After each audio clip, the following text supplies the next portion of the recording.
বরিশালের দিক থেকে আসতে ঝালকাঠি শহরের প্রবেশদ্বারকে ঝালকাঠি চত্বর নামে নামকরণ করেছে পৌরসভা কর্তৃপক্ষ। সেখানে 18 ফুট উচ্চতার মনোমুগ্ধকর নকশায় ইতিহাস ও ঐতিহ্যের প্রতিচ্ছবি সম্মিলিত একটি মুরাল নির্মাণ করা হয়েছে। বুধবার 8 মার্চ বেলা 11:30টায় চত্বরটি আনুষ্ঠানিকভাবে উদ্বোধন করা হয়। প্রধান অতিথি হিসেবে উপস্থিত থেকে ফিতা কেটে ও ফলক উন্মোচন করে আনুষ্ঠানিক উদ্বোধন করেন পৌর প্রশাসক মোহাম্মদ কাউসার হোসেন। এ সময় পৌরসভার অন্যান্য কর্মকর্তারা উপস্থিত ছিলেন। মুরালটির উপরের অংশে বসানো হয়েছে কংক্রিটের ইলিশ মাছ, মধ্যভাগে বড় আকারের 3টি পেয়ারা, আর নিচের অংশের চারপাশে শোভা পেয়েছে ঝালকাঠির ঐতিহ্যবাহী স্থাপনা ও ঐতিহাসিক নিদর্শন সমূহ। লাস ফার্ম এখন আপনার শহরে, আমতলা মোড়, রোনাল্ডস রোড, ঝালকাঠি। মুরাল শিল্পী আতিক ইসলাম বলেন, পুরনো জমিদার বাড়ি, ঐতিহ্যবাহী ভাসমান পেয়ারার হাট, সুগন্ধা নদীতে জেলেদের মাছ ধরার দৃশ্য এবং ঝালকাঠির ঐতিহ্যবাহী শীতলপাটি তৈরির দৃশ্য স্থান পেয়েছে এখানে। আমি যেহেতু ঝালকাঠি আমার জন্ম, আমি সেই হিসাবে আমার দায়িত্ববোধ থেকে আমার যত শ্রম মনের মাধুরী দিয়ে আমি চেষ্টা করেছি ঝালকাঠি চত্বর, ঝালকাঠির যে ঐতিহ্য সেটা তুলে ধরার।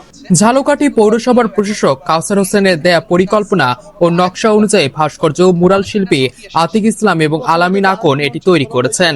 এদের সাথে শিল্প সহযোগিতায় রয়েছেন গুলাম রাব্বি ও আক্কাস আকন। পৌর প্রশাসক কাউসার হোসেন বলেন, ঝালকাঠি চত্বর হবে এমন এক মিলনস্থল যেখানে ইতিহাসের ছোঁয়া, শিল্পের সৌন্দর্য এবং আধুনিক নগর নান্দনিকতা একত্রে মিশে যাবে। কিন্তু এইটা আমার মনে হয়েছে একটা জেলার জন্য এই নামটা সুন্দর না বা শোভনীয় না, কারণ পেট্রোল পাম্প মোড় এটা দিয়ে আসলে একটা জেলা রিপ্রেজেন্ট করে না। আমাদের এই কারণেই আমরা ঝালকাঠি পৌরসভা থেকে যে আমরা চেয়েছি যে এই জায়গাটার নামটা আমরা ঝালকাঠি চত্বর, যেটা দিয়ে আর কি ঝালকাঠি এসেছি বা ঝালকাঠি থেকে যাচ্ছি, ছেড়ে যাচ্ছি, এইটা যেন প্রকাশ পায় বা আমরা বুঝতে পারি, তার জন্য এই জায়গাটার নাম আমরা ঝালকাঠি চত্বর রেখেছি। আমাদের সাংবাদিক প্রিয় ভাই বোনেরা, আপনাদের মাধ্যমে ঝালকাঠিবাসী যেন এই পেট্রোল পাম্প মোড়টার কথা জানতে পারে এবং এই নতুন নামটা যেন ঝালকাঠি চত্বর হিসেবে পরিচয় লাভ করে, এটার জন্য আপনাদের কাছে সহায়তা চাচ্ছি।